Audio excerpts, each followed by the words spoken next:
City channel देखने वाले सभी दर्शकों को कुलवंत सिंह का नमस्कार। आप देख रहे हैं अपना लोकप्रिय कार्यक्रम हेलो पुलिस। जी हाँ, हेलो पुलिस एक ऐसा कार्यक्रम जो आपके लिए आपका अपना कार्यक्रम है। पुलिस विभाग से संबंधित जो भी आपकी समस्याएं हैं, हम उस समस्याओं को पानीपत के जो एसपी पंकज नैन हैं उनके सामने रखते हैं और लाइव जो जवाब हैं वो एसपी देते हैं जवाब। मैं आपको जो अपना हेल्पलाइन नंबर है वो देना चाहूँगा। हमारा नंबर है 4021852, यानी कि 40218552। इस नंबर पर आप फ़ोन करके संपर्क कर सकते हैं और आप पुलिस विभाग से संबंधित जो भी समस्या हैं वो एसपी के सामने रख सकते हैं। दर्शकों को सूचना देना चाहूँगा कि जो संबंधित विभाग से जो संबंधित आपकी सूचनाएं हैं या आपके जो प्रश्न हैं वहीं पूछा कीजिए। दूसरे विभाग की जो समस्या है वो यहाँ पर शेयर मत किया कीजिए, क्योंकि 1 घंटे का समय होता है और समय काफ़ी कम है और समस्याएं बहुत ज़्यादा है। जिला पूरा बहुत बड़ा है तो कुछ लोग वंचित रह जाते हैं फ़ोन करने से। तो कृपया जो पुलिस विभाग से संबंधित है वही समस्याएं शेयर किया कीजिए। मेरे साथ पुलिस प्रवक्ता नरेंद्र भी रहेंगे जो सारी समस्याएं हैं वो एसपी के सामने रखेंगे। दूसरा बताना चाहूँगा मैं दर्शकों को, पानीपत पुलिस को एक बहुत बड़ी सफलता हासिल की है। उन्होंने एक ब्लाइंड मर्डर था, काफ़ी दिनों से वो ट्रेस नहीं हो रहा था, लेकिन 1 हफ्ते के अंदर अंदर पानीपत पुलिस ने उसको ट्रेस कर दिया। उसके बारे में खुद एसपी साहब आपको बताएंगे क्या मामला था और कैसे ट्रेस हुआ। एसपी साहब, स्वागत है आपका प्रोग्राम में।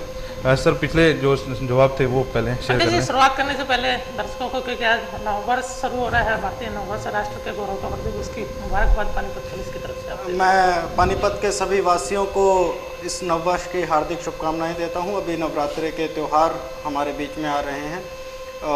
मैं हार्दिक दिल से ये कामना करता हूं कि ये त्यौहार आपके जीवन में सभी तरीके की खुशियां लेके आएँ। आपका जो आपने नए साल के लिए सोचा है अपने बारे में, वो आपके सपने सच हों। इसके अतिरिक्त मेरा सभी पानीपत निवासियों से अनुरोध है कि त्यौहार के इस समय में अपनी सुरक्षा का विशेष ख्याल रखें। जब भी बाहर मंदिर में या किसी बाज़ार में आप जाते हैं तो वहाँ पर आसपास कोई चेन स्नैचिंग या पिक पॉकेटिंग टाइप की घटनाएं ना हो, उसके लिए थोड़ा सचेत रहें। और कोई भी आपके आसपास के एरिया में आपको संदिग्ध वस्तु, वाहन या व्यक्ति दिखता है, उसकी सूचना तुरंत पुलिस को दें।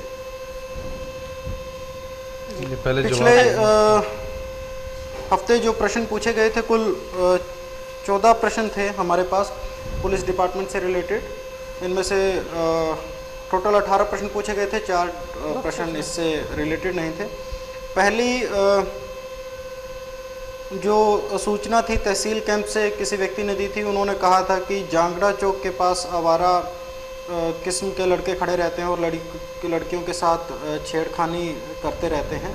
तो मैंने बताऊंगा कि हमने यहाँ पर पुलिस का एक विशेष चेकिंग अभियान पिछले 1 हफ्ते में चलाया है और इस प्रकार के जितने भी लड़के खड़े होते थे उनको वहाँ से खदेड़ा है। कमलेश मॉडल टाउन से मेरा फ़ोन नंबर जानना चाहते थे किसी गुप्त सूचना के लिए, जो उनको प्रोवाइड करवा दिया गया था। आगे भी एक इसी तरीके की सूचना थी कि थर्मल में किसी तरीके के पोस्टर लगे हुए थे। हम उस प्रॉब्लम को का भी संज्ञान ले रहे हैं।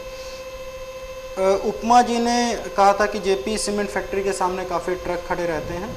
हमने फैक्ट्री के मालिक और जो भी मैनेजिंग कमेटी के मेंबर्स हैं उनसे भी मीटिंग की है इस बारे में और उनको कहा है कि इनका जो पार्किंग स्पेस है वो आप प्रॉपर कीजिए। और उन्होंने भी हमें यकीन दिलवाया है कि इस बारे में कंक्रीट एक्शन वो लेंगे। बीएम कपूर थर्मल निवासी थे। इन्होंने कहा था, ये केस के बारे में जानना चाहते थे। LIC का जो पिछले महीने एक मर्डर केस हुआ था, जो माफ़ कीजिएगा, एक सीरियल किलर हमारे यहाँ आ गए थे जिन्होंने 4 मर्डर एक के बाद एक किए थे। तो ये सूचना हमने लास्ट टाइम भी प्रोवाइड कर दी थी। मैं दोबारा फिर कहना चाहता हूँ कि ये एक तरीके के बड़ा हीनियस ऑफेंस हमारे यहाँ हुआ था, जिसमें एक के बाद एक 4 व्यक्तियों को लूट कर उनकी हत्या करके उनको नहर में फेंक दिया था। और काफ़ी मेहनत के बाद हमने इस गैंग को ट्रेस आउट किया। तो मेरी आम जनता से दोबारा अपील है कि अनजान व्यक्ति या अनजान वाहन में लिफ्ट ना लें और अगर बिल्कुल ज़रूरी हो जाए तो उस वाहन का नंबर और उसमें बैठे व्यक्ति का मोबाइल नंबर लेकर अपने घर में किसी परिचित व्यक्ति को सूचित जरूर कर दें। विनोद जी गढ़ी सिकंदरपुर से थे। इन्होंने कहा था कि इनका कुछ लड़कों के साथ लड़ाई झगड़ा हो गया है और पुलिस ने उस पर कार्रवाई नहीं की है। तो मैं इनको बताना चाहूँगा कि इन की कंप्लेंट पर मुकदमा नंबर 5151 दर्ज हुआ है 26 जनवरी 2012 को। और इसमें जो जो दोषी व्यक्ति थे उनको गिरफ्तार करके उनका चालान भी हमने कोर्ट में दे दिया है। रिंकी गुरुद्वारा के पास रहने वाली थी, इन्होंने भी कोई गुप्त सूचना हमें दी थी, तो मैं बताऊंगा कि उस पर भी हमने केस दर्ज किया है और उसकी भी इन्वेस्टिगेशन अभी चल रही है। रिंकू जी इंसार चौक से वाहनों के चालान काटने का कोई निर्धारित स्थान होना चाहिए, इन्होंने कहा था कि जो सभी दर्शकों ने भी और बाकी लोगों ने भी ये कहा था कि इनका सुझाव कोई अच्छा सुझाव नहीं है। दिनेश जी ने कहा था कि मैक्सी कैब पर कुछ लोग सवारी ऊपर बिठा लेते हैं छत के ऊपर, तो मैं बताना चाहूँगा कि एक विशेष अभियान हमने चलाया है मैक्सी कैब को कि उनकी छतों के ऊपर बिठाने की जगह भी जो स्टैंड थे उनको भी कटवाया गया है और जो साइड में सवारियाँ लटका कर चलते थे उन पायदानों को भी हमने कटवाया है। नरेंद्र जी ने पूछा था कि चालान से बचने के लिए क्या क्या कागजात चाहिए, तो मैंने लास्ट टाइम भी बताया था, मैं दोबारा अब बता रहा हूँ कि आप अपने 2 व्हीलर में आरसी, उसका रजिस्ट्रेशन सर्टिफिकेट, आप अपना ड्राइविंग लाइसेंस, ये 2 डॉक्यूमेंट्स ज़रूर रखें। इसके साथ साथ हेलमेट आप ज़रूर डालकर चलें। और अगर इसके साथ कोई पुलिस कर्मचारी आपको छोटे मोटे ऑफेंस के लिए जैसा कि पोल्यूशन या फिर इंश्योरेंस, इन तरीक़ों इन टाइप में आपको तंग करता है तो उसकी सूचना हमें तुरंत दें। हमने स्ट्रिक्ट इंस्ट्रक्शन दी हुई है कि माइनर ऑफेंसेस में किसी को तंग ना किया जाए और इसके साथ साथ किसी परिवार वाले व्यक्ति, कोई महिला है, बच्चा है, उसको भी चालान के नाम पर तंग ना किया जाए। अगली एक गुप्त सूचना आई थी, उसके बारे में हम कार्रवाई हमने की भी थी और वो इस संबंध में लोग भी मुझसे आकर मिले थे, तो इसकी कार्रवाई अभी भी चल रही है।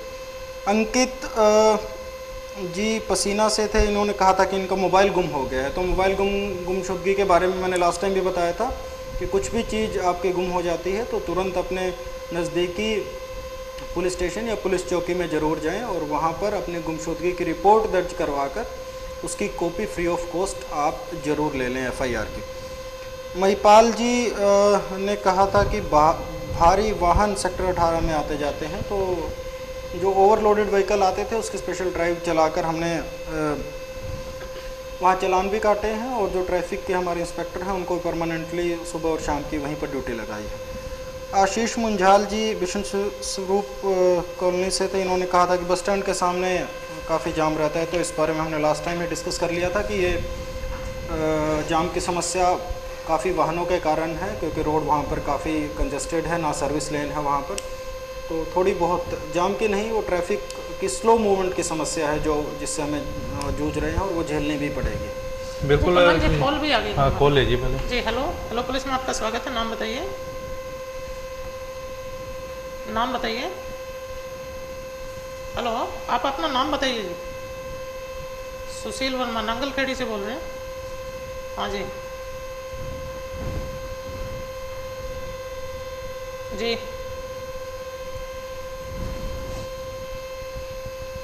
जी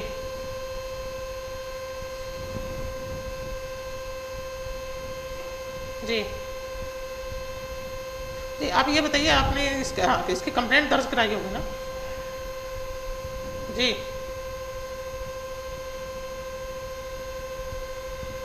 जी अच्छा जी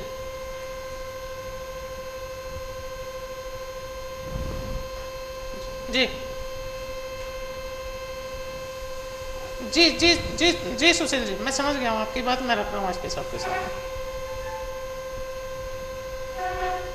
जी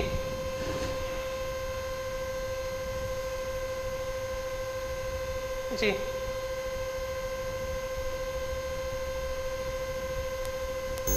चलो ठीक है सुशील जी।